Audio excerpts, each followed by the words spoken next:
Hey geniuses, it's Kristen. I've got a tip for you today that's going to help you out. I wanted to quickly record it while I'm practicing, as you can see, for a new webinar coming up. So listen, have you ever come up with an idea? You want to name the title of a book that you're writing, or you want to figure out a great name for your next webinar that's coming up, or you want to figure out what's a really catchy title for a program that you want to launch. And so what people often do is they post it on Facebook, sometimes in a private community like ours, which I'm really recommending that you do. Please do that. Get some feedback, get some help. They'll post it and say, hey everybody, I'm coming up with a new book or a new webinar, and I have 3 possible titles, and here they are, and could you please give me feedback on which one do you think is the catchiest, or which one do you think will magnetize my ideal client? And and then of course people add their comments. Well, I like number 2, or number 3 doesn't sound very good, or I like number 1, or whatever. And have you ever found that you ask these questions, you want feedback, you get the feedback, and sometimes you're frustrated because you think, oh, I really liked number 1 and nobody else did, or you get feedback where everyone has different opinions on all your choices. So here's what's going on, and I see it all the time, and it's driving me nuts. So we gotta change tracks on this, okay? Here's the problem. The problem is that people typically don't give context. So this is really market research. And if you don't have context, you cannot get accurate feedback. So here's what's happening. The first thing is you have got to provide context of who is your ideal client. It really doesn't matter what your community on Facebook thinks or what individual people think about the 3 options for titling your book if they have no idea who your perfect match client is. Now, when I say that, what I mean is it's not enough to say, oh, my perfect match client is women entrepreneurs, or my perfect match client is men in the financial services industry. That's not enough information. You guys know that, right? Pillars of Genius people, you guys know this. You've got to provide more context than that. So remember to, when you're posting a question like this, add who is your PMC.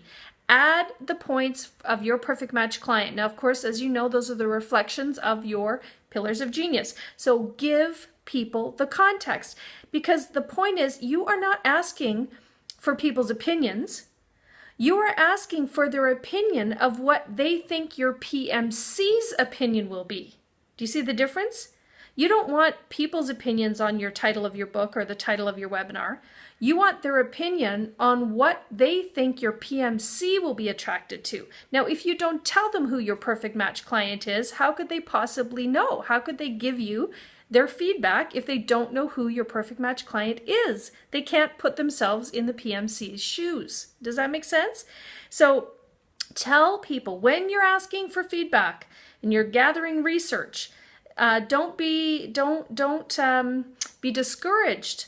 Make sure you add this information about your PMC. Okay, so tell them who your PMC is. Number 2, here's an advanced move, and many of you can do this, is add what your perfect match client's dialogue is. Okay, add your PMC dialogue. Remember that?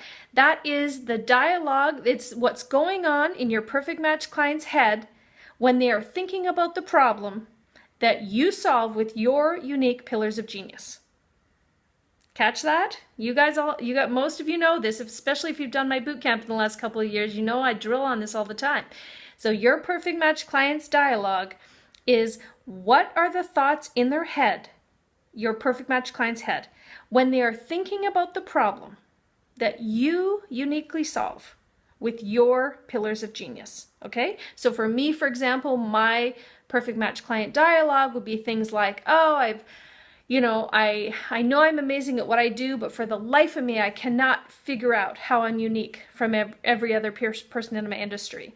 Or I'm trying to figure out who my ideal client is, and it's just too vague for me right now. I know I'm not getting specific enough on my ideal client. Okay, so that's the kind of dialogue that's going on in my PMC's head. Now, if you provide when you post a question for feedback, what do you guys think of this book title, or what do you guys think of this webinar title, or do you think this is a catchy enough title for my program. And you give those, those 3 options. Everybody give me your opinion.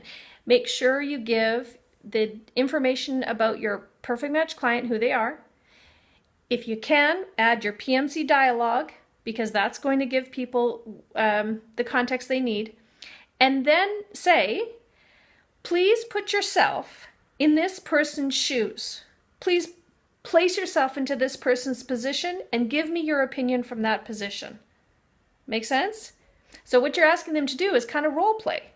You're asking them to role play. You're asking them to put themselves in your PMC's client's shoes and give you the feedback from that position, not from their own opinion about what's catchy or not catchy.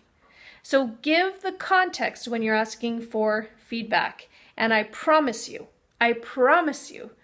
the feedback will be 100 times more powerful than it is by just simply asking the question, hey, I've got 3 titles for my next book, which one is the best? Okay, so try that out. Try it out inside our community. I want to see people getting feedback. I promise I'll get in there too and give you feedback, okay? But you got to ask the questions. So get in there, ask the questions, and hopefully that is a helpful tip for you. Okay, see you soon. Bye.